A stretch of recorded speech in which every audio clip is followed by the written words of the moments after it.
From the moment I could walk and talk, I was Daddy's little helper, trailing around construction sites with a hard hat that swallowed my head.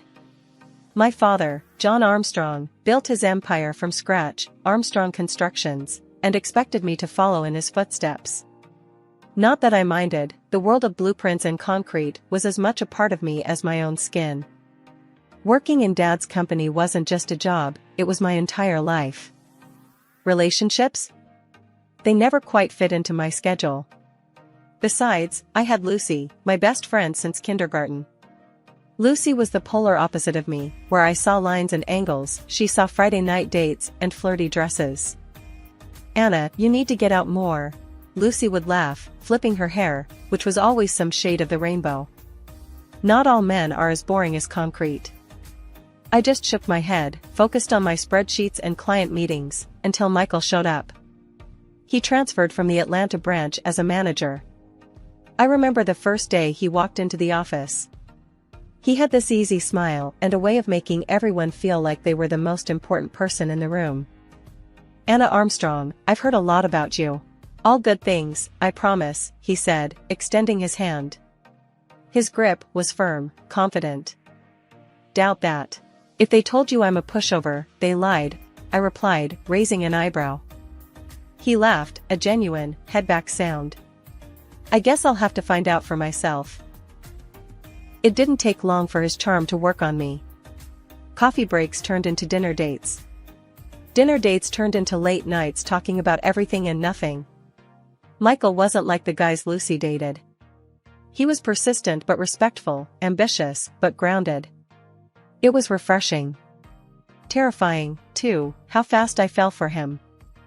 The night he proposed, it was just us, a picnic in the park under the stars. No grand gestures, just an honest confession of love. "Anna, I'm not a man of many words when it comes to feelings, but I know this, I want to spend my life with you. Will you marry me?" "Yes," I said without a second thought. The decision was as solid and straightforward as the foundation of a skyscraper.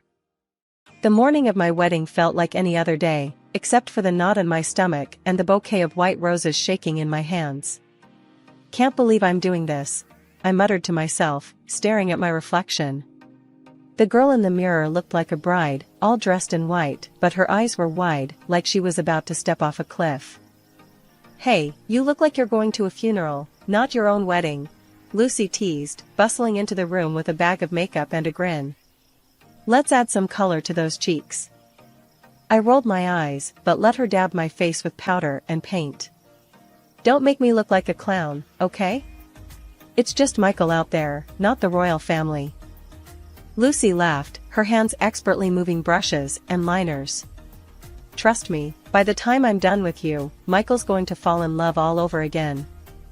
The ceremony was a blur. Dad walked me down the aisle, his arm a steady weight on mine. "You sure about this, kiddo?" he whispered when we were halfway down.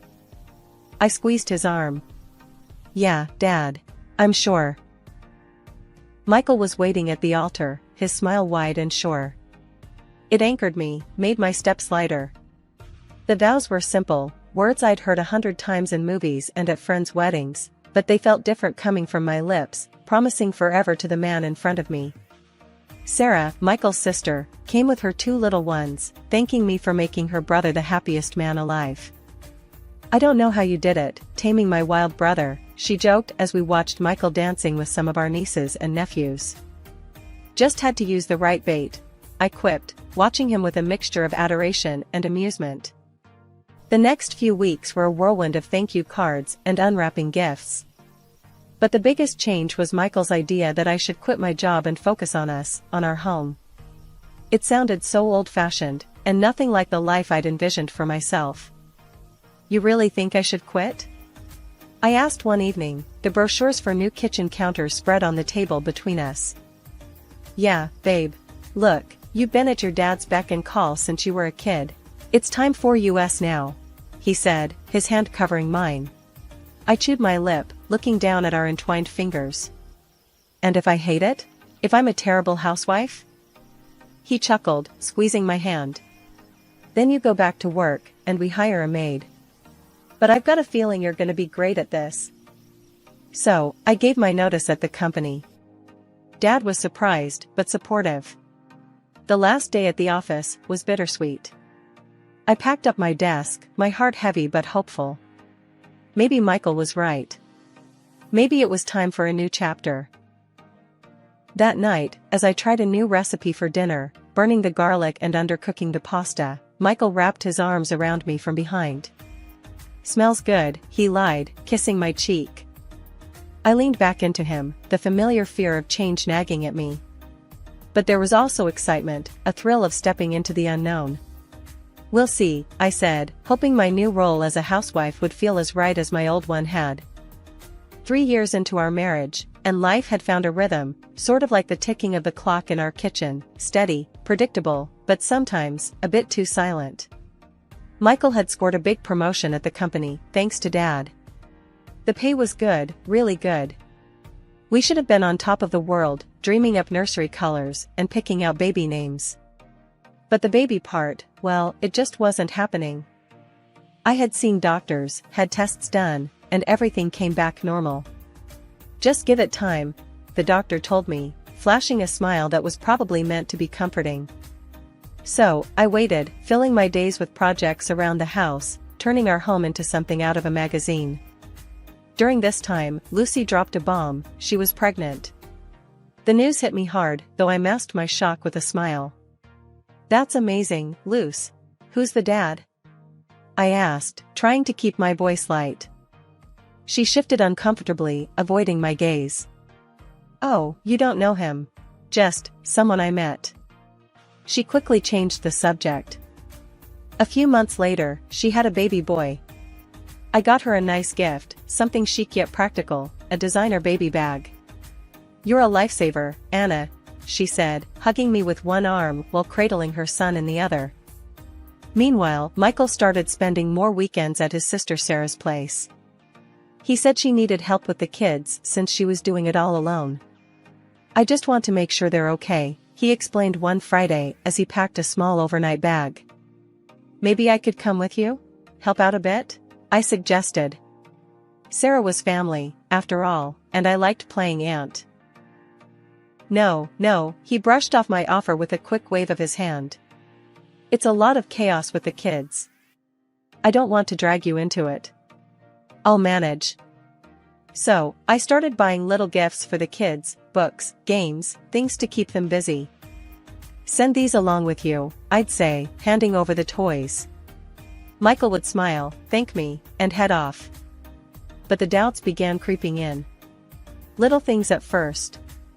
The way he'd avoid my gaze when talking about his weekends. The rushed phone calls he'd end the moment I walked into the room. One day, I decided to talk to him about it.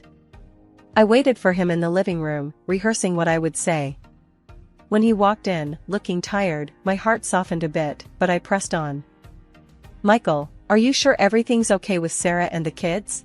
Maybe I could help her out during the week. I have free time, you know." I pushed, watching his reaction closely. He hesitated, then shook his head. "No, I told you, it's under control. You don't need to worry about it." Something in his tone didn't sit right with me. It felt like he was hiding something. But I didn't want to push him further right then. I spent that Saturday like any other, deep cleaning the house, while Michael was helping Sarah with the kids. I vacuumed, dusted, and scrubbed. By mid-afternoon, my energy waned, and I decided a change of scenery might do me good. A quick trip to the mall for new curtains seemed like the perfect excuse to get out. As I turned the corner near the food court, I froze. There was Sarah, holding her children's hands. They were laughing, a carefree moment that felt so alien to my current state. "Sarah," I called out, my voice a little too eager. She looked up, a bit startled, then smiled. "Anna, what a surprise. How are you?" "I'm good, just grabbing some things for the house." "And Michael, is he here? Helping you out today?" I probed, trying to sound casual. Sarah's face shifted slightly, a flicker of confusion passing over her features. "Michael? No, he hasn't been here today." "Was he supposed to be?" My heart sank, but I masked it with a quick laugh. Oh, I must have misunderstood. I thought he was spending the day with you and the kids. No, the last time Michael came over was, well, it's been a few weeks, actually. We've just been texting, mostly. Is everything okay?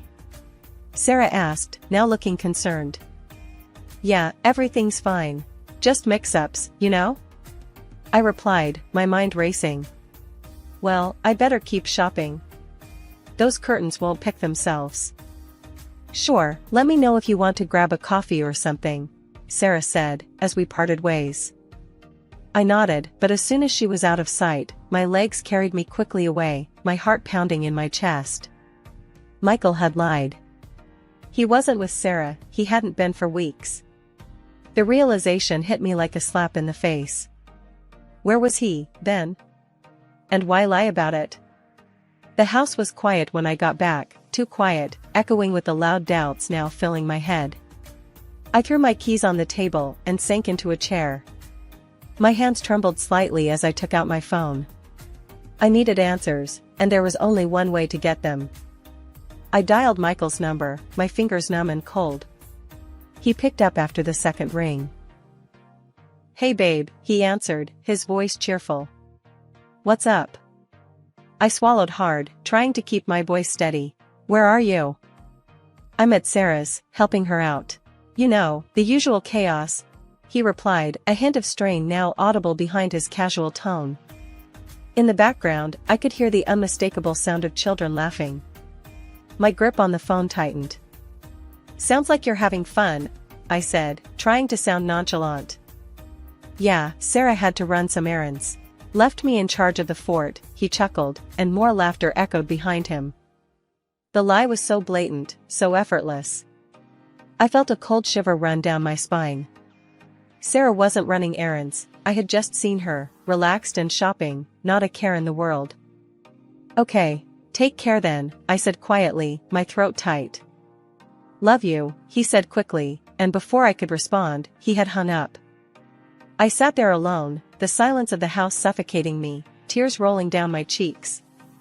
The man I loved, the man I had devoted my life to, was deceiving me. It hurt, more than I could have imagined. In the end, I wiped away my tears and headed to his home office. He'd always been private about his work, but now, every secretive moment felt suspicious. Stepping into his office felt like crossing into forbidden territory. Papers were stacked neatly on his desk, books lined the shelves in an orderly fashion, everything as it should be, except my heart pounding loud in my chest. I wasn't sure what I was looking for. Proof? A confession scribbled on a post-it note? I sifted through papers, opened drawers, my hands shaking slightly. Then I saw it, tucked into a book on the shelf, a photograph that knocked the air from my lungs. It was Michael, Lucy, and her little boy, all smiling at a picnic. Michael had his arm around Lucy, and they looked happy. Too happy. The kind of happy that you are when you're more than just friends. A cold wave of realization washed over me. The lies, the absences, it all made a sick sort of sense now. But I needed more than a photo and my suspicions. I needed something concrete before I could confront him. First thing Monday, I called a detective agency, explained my situation, and hired someone. I just need to know for sure, I told the investigator. His assurance was professional, but my heart still felt like it was trapped in a vice. Michael returned Sunday evening, acting like everything was normal. Hey, babe, Sarah really appreciated the help. You're an angel for sending those gifts, he said, pecking me on the cheek. I forced a smile, kept the dinner conversation light, hiding the turmoil inside. Glad to help, I replied, my voice steady, despite the scream inside my head. I even talked to Lucy on the phone that week. She was her usual bubbly self, chatting about her son, making plans for coffee. It was surreal, hearing her voice, knowing she might be the reason my marriage was falling apart. That Friday, as Michael packed for another weekend at his sister's, his alleged sister's, I handed him a bag of gifts for the kids. Say hi to Sarah and the kids for me, I said, a brittle smile on my face. After he left, the detective called. We need to meet, he said, his voice grave. I have something you should see. We met at a park, a neutral space filled with the laughter of children and the barks of dogs, a stark contrast to the dark cloud hanging over me. He handed me an envelope. Inside were photographs and a report, dates, times, places. Michael and Lucy, together, not just friendly but intimate. My hands trembled as I flipped through the evidence, each image a stab in the heart. "I'm sorry, Mrs. Thompson," the detective said.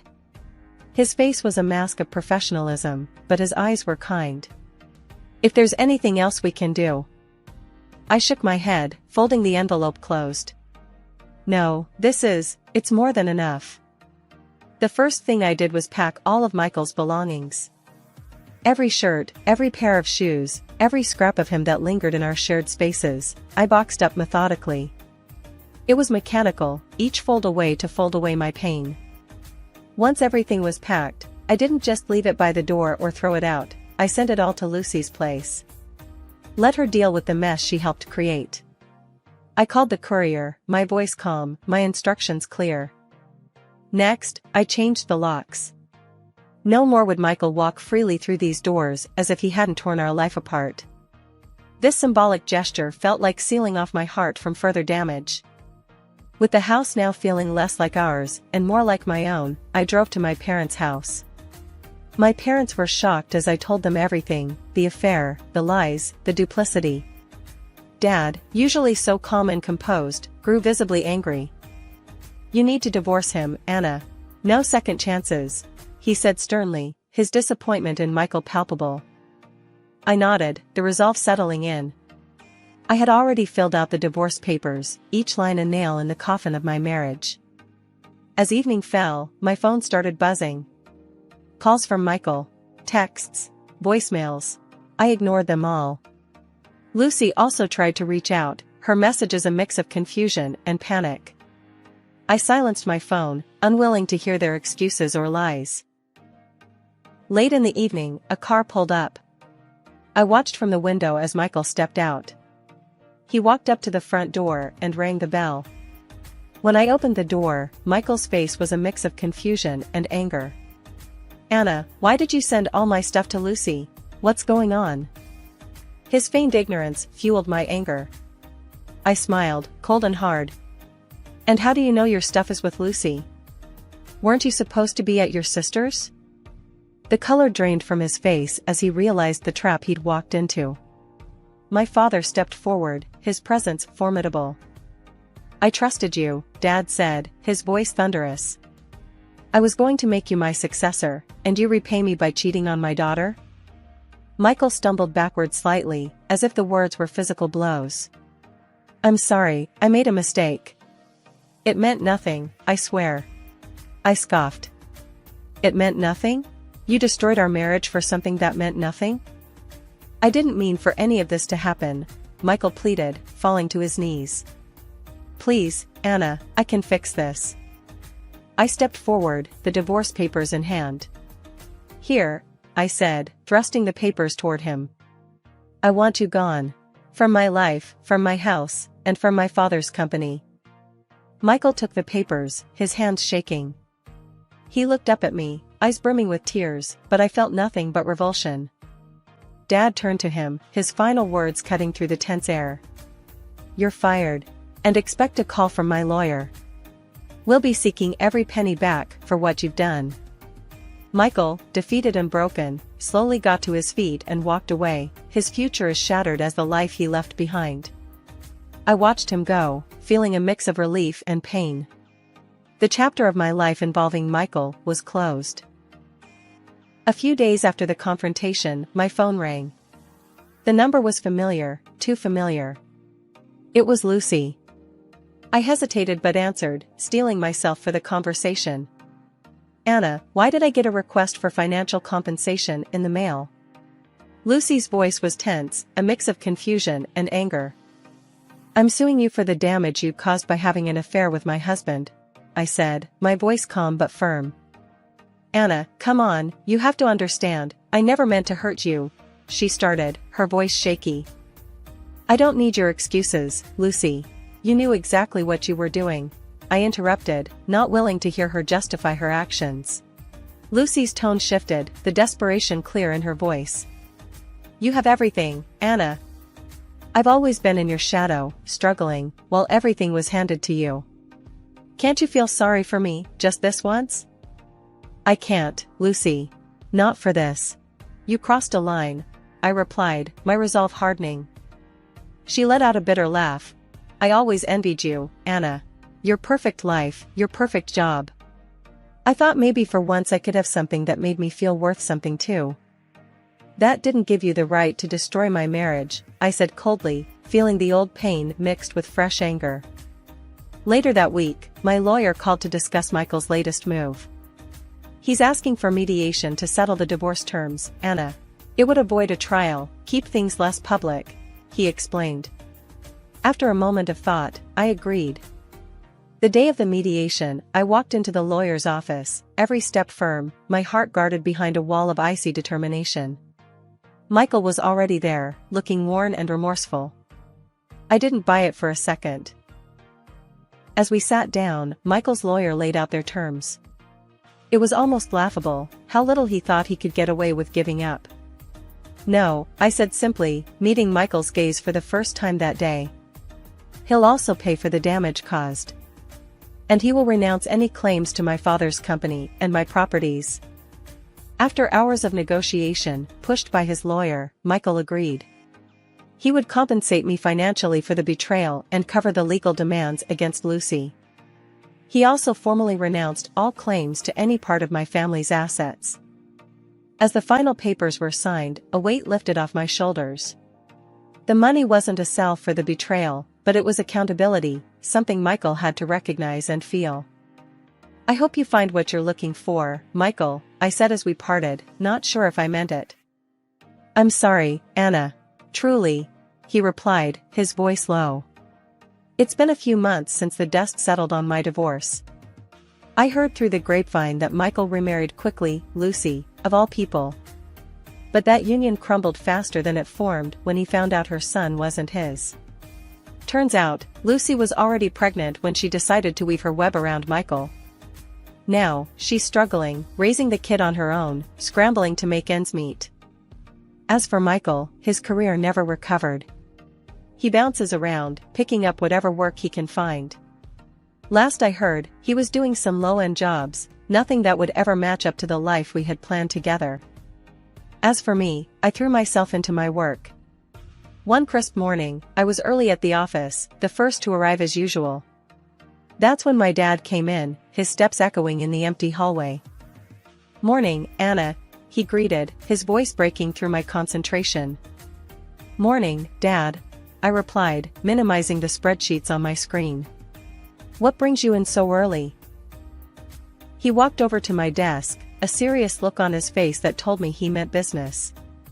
I've been thinking, he started, leaning against the edge of my desk. It's about time we talk about expanding the business. I think you're ready to take on more responsibility. I paused, absorbing his words. Are you sure? It's a big step. I've never been more sure of anything, Anna. You've got a sharp mind for business. It's time you use it to steer this company into new waters, he said confidently. I nodded, the weight of his trust in me settling on my shoulders. I'll do my best, Dad. You know I will. I know. That's why I'm suggesting it, he replied with a smile, then turned to leave before pausing at the door. Oh, and there's a community charity event next week. I want you to head it. Show them what the Armstrongs are made of. The days that followed were a blur of activity. Planning the charity event took up most of my time, but it was a welcome distraction. It gave me a sense of purpose, a direction to channel all my energy, something that had nothing to do with my failed marriage. The night of the event, as I stood at the podium, looking out at the crowd of familiar faces, I felt a surge of pride. I had organized this, brought these people together for a good cause. It was my hard work that made this happen, not anyone else's. After the speeches, as people mingled and congratulated me on a successful event, I realized I was starting to feel like myself again. The betrayal, the divorce, it was all part of my past now. Yes, it shaped me, but it didn't define me.